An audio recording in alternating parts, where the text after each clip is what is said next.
நமக்கு ஒரு வேட்பாடு தாசராக இயேசு கிறிஸ்துவின்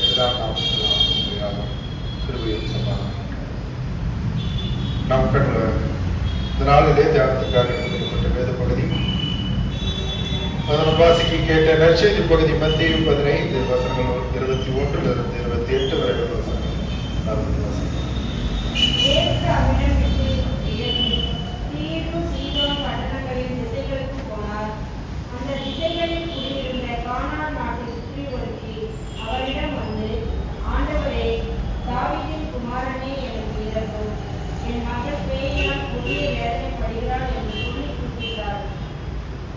அவருக்கு அவர் ஒரு வார்த்தையும் பதில் சொல்லவில்லை. அப்பொழுது அவர் வந்து இவன் நம்மை பின்தொடர்ந்து கூப்பிடுகிறானே, அவளை அனுப்பிவிடும் என்று அவரை வேண்டிக் கொண்டார்கள். அதற்கு அவர், இஸ்ரவேல் வீட்டாருக்குள் காணாமல் போன ஆடுகளிலும் அனுப்பப்பட்டேன் என்று மற்றபடி அல்ல என்றார். அவர் வந்து, ஆண்டவரே, எனக்கு உதவி செய்யும் என்று அவரை பணிந்து கொள்ள அவர், பிள்ளைகளின் ஆகாரத்தை எடுத்து நாய்க்குட்டிகளுக்கு போடுகிறது அழகல்ல என்றார். அவர், மெய்தான் ஆண்டவரே, என்றாலும் நாய்க்குட்டிகள் தங்கள் எஜமான்களின் மேசையிலிருந்து விடும் துணிக்கைகளை தின்னுமே என்றார். இயேசு அதை கேட்டு, அம்மா, நீ விசுவாசம் தெரிந்து நீ விரும்புகிறபடி உனக்கு ஆக கடவுள் என்றார். அந்நேரமே அவள் ஆரோக்கியமானாள். நாம் கண்களை பிடிச்சு வைப்போம். துதியின் மத்திய வாசம் செய்கிறார்கள் நல்ல ஆண்டவர். இந்த வேலையுடைய வேதாகமாக தயாராக கொண்டிருக்கின்ற பிள்ளைகளுக்காகவும் அதே போல இந்த நேரத்திலே நாம் வார்த்தையை புரிந்து கொள்கின்ற ஞானத்தையும் அறிவையும் எங்களுக்கு தந்த வேண்டும் என்று எங்கள் ஆண்டவராக மூலமாக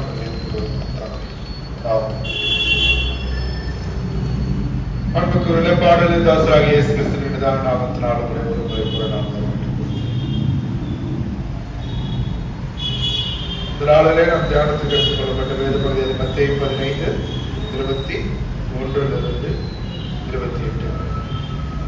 இந்த பகுதிக்குள்ளாக நாம் முதலாவது வசனத்தில் பார்த்தீங்கன்னா இயேசுவிடம் விட்டு விலகி தீரு சீதோன் பட்டணங்களின் திசைகளுக்கு போனார். அதாவது எங்கே புறப்படுகின்றார், எந்த சூழ்நிலையில் புறப்படுகின்றார் என்பதை நீங்கள் பார்க்க வேண்டும் என்றால் இந்த அதிகாரத்தின் முதல் வசனத்தை நீங்கள் பார்த்த போது என்ன சொல்லுகின்றது? அதாவது யார் இடத்திலிருந்து புறப்படுகிறார்? எருசலேமில் உள்ள பரிசேயரும் வேதபாரகரும் இவரிடத்திலிருந்து சண்டையிட்டு அங்கே இருந்து புறப்படுகிறார். எதற்காக அந்த இடத்துல அவர்களுக்கு வாக்குவாதம் ஏற்படுகிறது?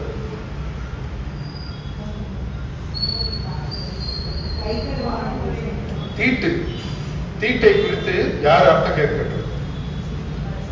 பரிசேயர்கள் இயேசுவினிடத்தில் வந்து இது செய்வது நியாயமா என்று அவரிடத்தில் அப்படி கேட்கின்ற போது அந்த இடத்தில் அவர்களோடு யார் இயேசு பதிலளித்து அங்கே இருந்துதான் என்ன பண்றார்? புறப்பட்டு எருசலேம் நகரத்திலிருந்து 50 மைல் தூரத்தில் உள்ள எந்த பட்டணம்? தீரு சீதோன். இந்த தீரு சீதோன் இந்த பட்டணம் எப்படிப்பட்டது அல்லது இது எந்த நகரமாக கருதப்படுகின்றது என்று பார்த்தால் இங்க இருக்கிறவர்கள் யார்?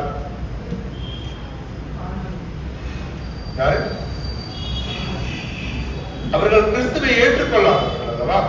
யூதர்கள் அல்ல, புறஜாதி மக்கள். இந்த இடத்துல நம்ம பார்த்த பழைய பாடம் சரி, இப்ப இருக்கின்ற பகுதியிலும் சரி, இதை யாரை குறித்து சொன்னா ஒரு புறஜாதி இடத்துக்குள்ளாக யார் இப்ப கடந்து செல்கின்றது? இயேசு கிறிஸ்து கடந்து செல்கிறார். ஏறக்குறைய 50 மைல் தூரம் எங்கே இருக்கு? எருசலேம் நகரத்திலிருந்து 50 மைல் தூரத்திற்கு இந்த புறஜாதி நகரத்துக்குள்ளாக கடந்து வருவார்கள். இவர் கடந்து வருவது தருணம் யார் இடத்துல இருக்கு? பரிசேயரும் வேதப்பார இடத்துல சண்டை போட்டுதான் வராது. இப்ப அவர் வந்ததே இங்க தனியா யாருக்கும் நான் வந்தது தெரியக்கூடாது என்பது நினைத்துதான் அவர் கடந்து வராரு. ஆனா இந்த இடத்துல வருகின்ற போது அந்த இடத்துல என்ன நடக்குது? படம் 22 அந்த திசையில் குடியிருக்கும் கானானிய. நீங்கள் மார்க்கின் புஸ்தகத்தில் பாருங்கள், மார்க் 7:26 வசனம்.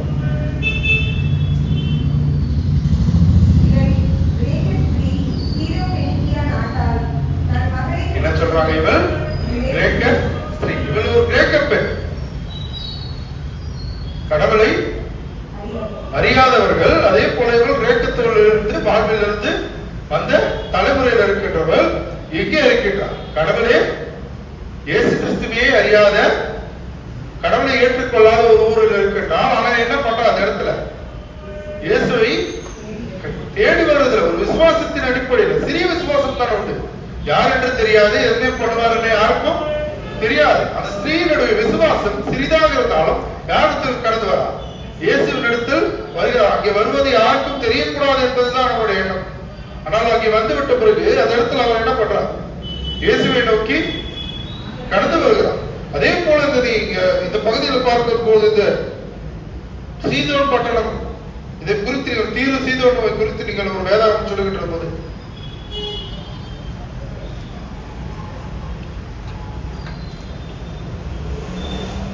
மத்தேயு 11:21 23 22.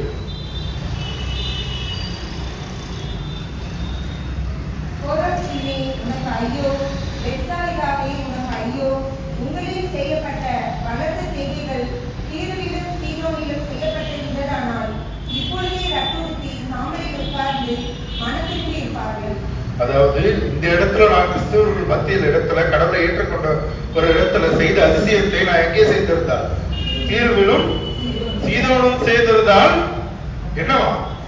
மனம் மாறி இருப்பார்கள் என்று. அடுத்து அந்த தொடர்ந்து அதில் பாருங்க, அவர் எப்படி மனம் மாறி இருப்பார்கள் என்று சொல்வது மட்டுமல்லாமல், உங்களுக்கு வருகின்ற கேடிலும் பார்க்கிலும் அவர்களுக்கு குறைவுதான். யாருக்கு? கடவுளையே ஏற்றுக்கொள்ளாதவர்களுக்கு வருகின்ற என்ன? அடுத்த வசனம் 22 பாருங்க சொல்லுகின்றது.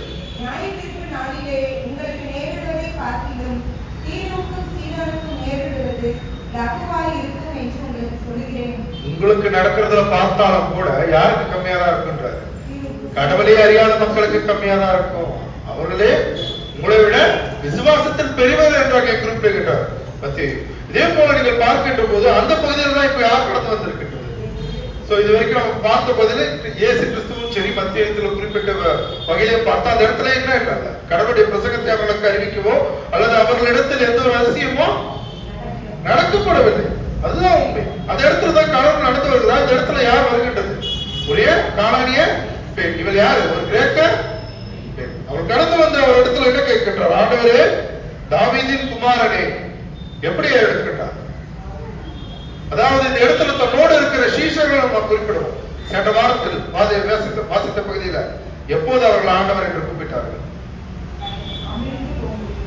அங்கிருந்து அவர்களை அந்த கடல் அலையில் இருந்து காப்பாற்றிய போதுதான் ஆண்டவரே என்று சொன்னார் சீஷர். இப்போது தேவனுடைய குமார் என்று விசுவாசித்தார்கள் அப்போதுதான். அது வரைக்கும். ஆனா இந்த பெண் இவர் யார் என்று தெரியாது. கேட்ட வார்த்தையின்படி, வெறும் காதோர கேட்ட ஒரு செய்தியின்படி இவர் இயேசு என்று அறிந்து கொண்டால், அவரிடத்தில் கடந்து வந்து ஏடுக்கின்ற வார்த்தையை என்னதான் இருக்கு? ஆண்டவரே, தாவீதின் குமாரனே. என்ன கேட்கின்றார்? எனக்கு இறங்கும், என் மகள் பேயினால் கொடிய வேதனைப்படுகிறார். இந்த இடத்துல அவரிடத்துல கேட்கின்ற போது என்ன சொல்கிறார்? அவருக்கு அவர் ஒரு வார்த்தையும் பதிலளிக்கு. இந்த இடத்துல அவருக்கு என்ன பண்ணல கடவுள்? நீங்க எல்லா இடத்துல பார்த்த போது கடவுள் எல்லாருக்கும் பதில் அளிக்கின்றவராக இருந்தார். இஸ்ரவேல் தேசத்தில் நீங்க எந்த மூலையில சென்றாலும் சரி, எந்த இடத்துல சென்றாலும் எல்லாருக்கும் அவர் பதில் அளிக்கிறவராக இருக்கிறார். ஆனா இந்த இடத்துல என்ன சொல்லலாம்? பதில் சொல்லாமல் அங்கே இருந்து கடந்து செல்வராக இருக்கிறார். அந்த ஊர் வழியாக அவர் வெளியே போயிடுச்சு. அந்த இடத்துல அவர் நடந்து போகும்போது என்ன பண்றார்? அந்த பெண் அவரை பின்தொடர்ந்து போய் என்ன சொல்றார்? கூப்பிட்டு கொண்டே போகிறார். இந்த இடத்துல கேட்கிறான், எனக்கு இறங்கும் என்றதுல யார் இடத்துல? இயேசு இடத்துல கேட்டுக்கொண்டே இருக்கா. சீஷர்கள் அதெல்லாம் கேட்டு பயப்படுறாங்க. ஏன்னா இப்ப எதுக்காக வந்திருக்காங்க? யாருக்கும் தெரியக்கூடாத அந்த ஊருக்கு வந்திருப்பது. இந்த இடத்துல கேட்கின்றது அங்க இருக்கிற எல்லாருக்கும் தெரிந்துவிடும். அதனால என்ன சொல்றேன்? இவர்களை அனுப்பிவிடும்படி என்ன பண்ணுங்க? சீஷர்கள் இயேசு இடத்துல கேட்டுக்கொள்கிறார். அப்போது கேட்டுக்கொள்ளும் போது என்ன சொல்கிறார்?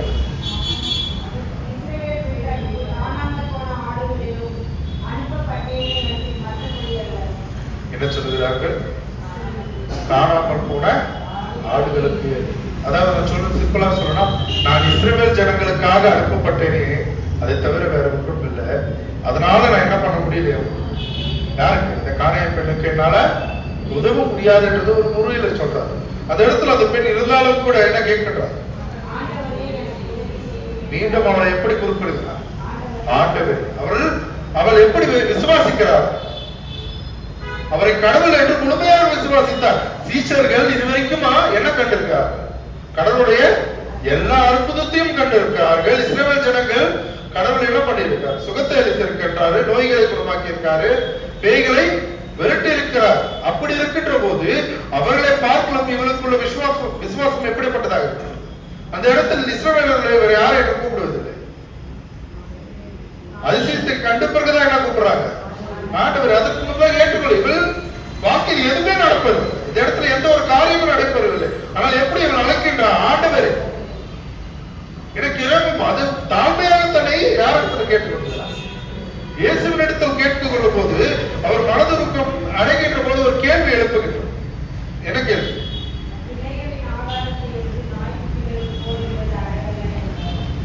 பிள்ளைகளின் ஆகாரத்தை எடுத்து நாய்க்குட்டிகளுக்கு போடுங்க. இப்போது இந்த ஒரு வார்த்தையை நம்மளுக்கு என்ன? இயேசுவின் மேல ஒரு பிடிப்பு இல்லாம போயிடும்.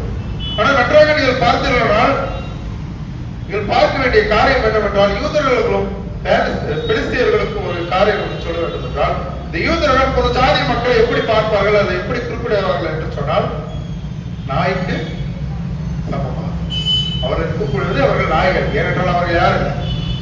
கடவுளுடைய பிள்ளைகள் இல்லை, இப்படிதான் சொல்லுவாங்க.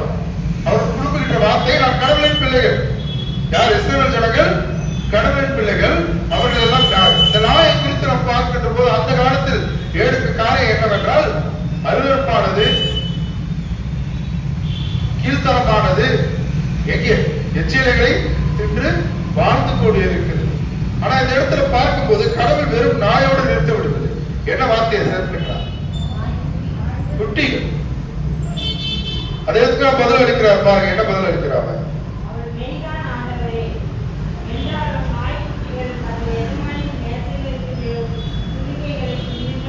இந்த இடத்துல இயேசு தம்முடைய சீடர்களுக்கு அனுப்பப்பட்டது எதற்காக என்பதை நீங்க பார்த்தா என்ன முதல்ல காரியம்? அவர்கள் சீஷர்கள் ஆசீர்வதித்து முதலாவது அனுப்பது யார் இடத்துல போக சொல்றாரு?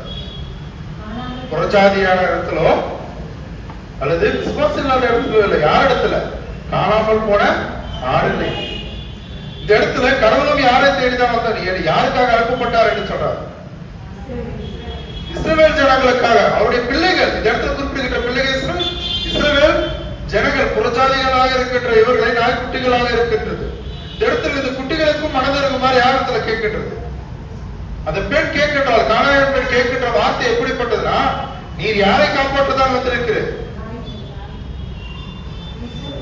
இஸ்ரவேல் ஜனத்திற்காக வந்தீர் என்று நான் விசுவாசிக்கின்றது. இருந்தாலும் சிறிய துணுக்கைகள் விழுகின்றது போல எங்களுக்கும் சிறிய அதிசயத்தை செய்யும். அந்த இடத்துல கேட்கின்றது எப்படி கேட்கின்றார் பாருங்க. அவருடைய விடாப்படையான விசுவாசம் எப்படிப்பட்டதாக? இப்படி சொல்லிட்டாங்களே கோவப்படல, இப்படி கடவுள் சொல்லிட்டாரு என்ன வருத்தப்படல. அவருக்கு தெரியும் பிரஜாதிகாரி என்ன பண்ணல, கடவுள் இன்னும் ஏற்றுக்கொள்ளவில்லை என்றால். ஆனாலும் கூட நம் வாசிக்க கேட்ட பழைய பாட்டு பகுதியில் நீங்கள் பாருங்க, பிரஜாதியை குறித்து என்ன சொல்லுகின்றது? ஏசாயா 56 6ல இருந்து 7 வரை. கர்த்தரை சேவிக்கவும், அவர் நாமத்தை நேசிக்கவும், அவர் ராசராய் இருக்கவும், அவரை சேர்த்துக்கொள்கிற அந்நியரையும், ஓய்வு நாளை தீட்டுப்படுத்தாமல் ஆசரிக்கிற யாவரையும், என் உடன்படிக்கையை நிலைத்திருக்கிறவர்களையும் என் பரிசுத்த பர்வதத்துக்கு கொண்டு வந்து இந்த இடத்துல சொல்லுகின்ற வார்த்தையின்படி 6வது வசனத்துல அவரை என்ன பண்றாரு? தன்னுடைய உடன்படிக்கை செய்து இருக்கிறவர்கள், ஓய்வு நாளை பரிசுத்தமாய் தீட்டுப்படுத்தாமல் இருக்கிறவர்களுக்கு நான் என்ன பண்றேன்? பிரஜாதியாருக்கு என் உடன்படிக்கையை கொண்டு. அடுத்து 7வது வசனத்துல பாருங்க, என் பரிசுத்த பர்வதத்துக்கு கொண்டு வந்து என்னுடைய ஜெப வீட்டிலே அவர்களை மகிழ பண்ணுவேன். என்னுடைய ஜெப வீட்டிலே அவர்களை இது புரஜாதியாருக்கு சொல்லுகின்றார். என்ன நீ என்ன பண்ணணும்? ஞானஸ்தானம் பெற்றால் தான் நம்ம இது பண்ண முடியுது. ஆளும் கூட அந்த இடத்துல சொல்லுகின்ற வார்த்தை என்ன? நீ புரஜாதியாவே இருந்தாலும் சரி, ஓய்வு நாளை நீ தீட்டுப்படுத்தாமல் இருப்பது நிமித்தம் நான் என்ன பண்றேன்? என்னுடைய ஜெப வீட்டில் உன்னை நான் மகிழ்ச்சி கொள்ளாக்குவேன் என்று சொல்லுகிறார். இந்த இடத்தில் கடவுள் புரஜாதியாக தள்ளிவிடவில்லை. இந்த இடத்தில் கடவுள் தன்னுடைய குமாரனை யாருக்காக அனுப்பினார் என்று பார்த்தால் இஸ்ரவேல் ஜனங்கள். இந்த இஸ்ரவேல் ஜனங்கள் மூலமாக உலகத்தின் பாவத்தை என்ன பண்ணணும்? மன்னிப்பது இவர்கள் மூலமாக இந்த உலகத்தை ரட்சிக்க. நாம் ஆதியாகம புத்தகத்தில் வாசித்த போது ஒருவரை தேர்ந்தெடுத்து இந்த உலகத்தை உண்மொன்றா வழியில் நான் ரட்சிப்பேன் என்று சொன்னார். அதன் வழியாக தான் வேதாகமம் அனைத்து வருகின்றது. அப்படி வருகின்ற போது இந்த பகுதியில் நீங்கள் பார்க்கின்ற போது ஆண்டவர் என்ன சொல்லுகிறார்? நான் ஏழை தொலைந்த ஆடுகள், அதற்காக அனுப்பப்பட்டேன். அதை சொல்லுகின்ற வார்த்தை கூட அதனால என்ன முடியாது என்று சொல்லவில்லை. என்ன சொல்லல? நான் தொலைந்த ஆடுகளுக்காக வந்தேன், அதனால என்ன முடியாது என்று சொல்லி இல்லை என்றார். இல்லைன்னா பண்ணியிருப்பேன் அப்படின்ற ஒரு வார்த்தை. இந்த இடத்துல அவர்கள் மேசையில் இருந்து விட்ட துணுக்கைகள் என்பது நீங்கள் அங்கே செய்கின்ற ஒரு சிறிய அற்புதத்தை எங்கே நிகழ்த்தும்? இந்த புறஜாதியின் வாழ்வில் நடத்தும். இந்த இடத்துல நீங்க மத்திய குறிப்பிடுகின்ற வசனத்திலே பாருங்க. நான் சொன்ன உதாரணமாக என்ன இல்ல, தீரு சீதோனில் கிறிஸ்துவரிடத்தில் செய்த அதிசயத்தை நான் தீரு சீதோனில் செய்திருந்தால் அங்கே உள்ள மக்கள்கள் என்ன பண்ணிருப்பாங்க? கடவுளை ஏற்றுக்கொண்டு இருப்பார்கள். எல்லாரும் கடவுளை அவர்கள் என்ன பண்ணிருப்பார்கள்? முழுமனதாக ஏற்றுக்கொண்டு இருப்பார்கள். அதுதான் சொல்கின்ற அந்த பகுதி. அப்படி இருக்கின்ற போது அதுதான் இங்க செய்யும் என்று யார் கேட்கின்றது? அந்த கானானிய ஸ்திரீ கேட்டா. அதுதான் சொல்லுகிறோம். அப்பா என்ன, உன் விசுவாசம் பெரியது, நீ விரும்பியபடி உன் பிள்ளை. அவள் விருப்பம் என்ன?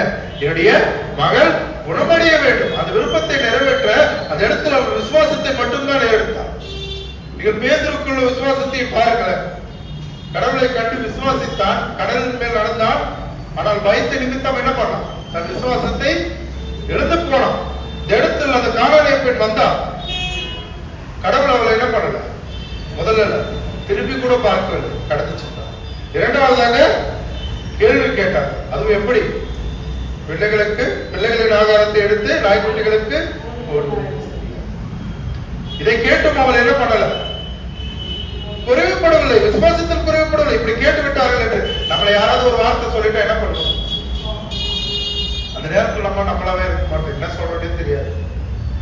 ஆனா இந்த இடத்துல தாழ்ச்சியோடு அவள் என்ன கேட்கிறார்? கன்னடத்தில் இறங்குகிறார், பதிலளிக்கின்றார் அந்த இடத்துல. அப்படி இருக்கின்ற போது நீங்கள் எப்படிப்பட்ட விசுவாசத்துக்குள்ளாக இருக்கிறீர்கள்? பேதுருவின் விசுவாசமும் சீஷர்களுடைய விசுவாசமும் அவர்களை கண்டு கடவுளின் அற்புதத்தை கண்ட பிறகுதான் என்ன பண்றாங்க? அவர்கள் விசுவாசித்தார்கள். இந்த பெண் தன் வாழ்க்கையின் விசுவாசத்தை எப்போது இருந்தது? அதிசயம் நடப்பதற்கு முன்பதாகவே அவர் வாழ்க்கையில் என்ன இருக்கின்றது? விசுவாசத்தோடு அவள் கடவுளை தேடி வருகின்றார். இது நடக்குமா நடக்குவதல்ல, ஒரு சிறிய விசுவாசத்தோடு கடந்து வந்தால் பெரிய மரமாக அவள் கடந்து சென்றார். இன்று நீங்கள் அநேக திருச்சபைகளோ புறஜாதிகளுக்கோ இவள் இந்த பெண்மணியை குறிப்பிடுகின்றது என்ன? புறஜாதியாரின் தாய். இந்த இடத்துல கடவுள் சொல்கின்ற வார்த்தை அம்மா என்பது இந்த வேதாகமத்தில் எடுத்து புறஜாதிகளுக்கு பிரசங்கம் அளிக்கின்ற போது எடுக்கக்கூடிய காரியங்கள் புறஜாதிகளின் தாய் என்று இவள் அழைக்கப்படுகின்றார். நாம் இன்று எப்படிப்பட்ட விசுவாசத்தின் மார்புக்குள்ளாக இருக்கின்றோம்? கடவுள் என்னை சோதித்தால் நான் என்ன பண்றேன்? அதை விட்டு விலகிவிடும். நான் மனத்தளர்வு போகாமல் நான் என்ன பண்ணணும்? விசுவாசத்தில் நிலைத்திருக்கிறவராக இருக்க வேண்டும். அந்த இடத்துல சீஷர்கள் சொல்லுகிற போது என் வாழ்க்கையில் சந்தோஷமும் மகிழ்ச்சியும் பாதுகாப்பு இருந்தால் மட்டும்தான் நான் யாரை பின்பற்றுவேன்? இயேசுவை பின்பற்றுவேன், நான் கடவுளை பின்பற்றுவேன் என்று நீங்கள் சொல்லக்கூடாது. உங்களிடத்தில் எந்த ஒரு காரியமும் கடவுள் இழைக்கவில்லை என்றாலும் கூட இந்த பெண்ணை போல் நீங்க என்ன பண்ணணும்? விசுவாசத்தோடு கடந்து வர முடியும். நீங்கள் கேட்கின்ற காரியங்கள் எப்போது என்றால் நீங்கள் விசுவாசத்தில் இருக்க வேண்டும். ஒரு காரியம் எடுக்கின்ற போது அந்த இடத்தில் நீங்கள் பார்த்த போது புறஜாதியார் இடத்தில் உள்ள விசுவாசத்தை பார்த்து யாரு? இயேசு கிறிஸ்து மனதிலிருந்து இல்லை, கடவுளே முதல்ல என்ன பண்றாரு? அவர்களை என் இல்லத்தில் சேர்த்துக் கொள்வேன். பழைய பாட்டு சொல்கின்ற வார்த்தைப்படி புறஜாதியார் எப்படி என்னை விசுவாசிக்கிறார்களோ அதற்கு நான் என்ன பண்றாங்க? என்ன விசுவாசிக்கிறதுக்கு அவர்கள் என்ன செய்யறாரு?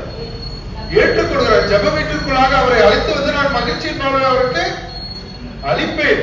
நீங்கள் கிறிஸ்துவின் உடன்படிக்கைக்குள்ளாக வந்திருக்கிறவர்கள், ஞானஸ்தானத்தை பெற்று ரட்சிப்பின் வாழ்வை பெற்றவர்கள். அப்படிப்பட்ட நீங்கள் எப்படிப்பட்ட விசுவாசத்துக்குள்ளாக? புறஜாதியை பார்க்கலாம் பெரிய விசுவாசம் உங்களிடத்தில் இருக்குது. அவர்களை பார்க்கலாம் உங்கள் வாழ்க்கையில் கஷ்டங்கள் வந்தாலும் துன்பங்கள் வந்தாலும் நீங்க என்ன பண்ணணும்? விசுவாசிக்கணும். அதுதான் உங்களிடத்துல கேட்கின்றது.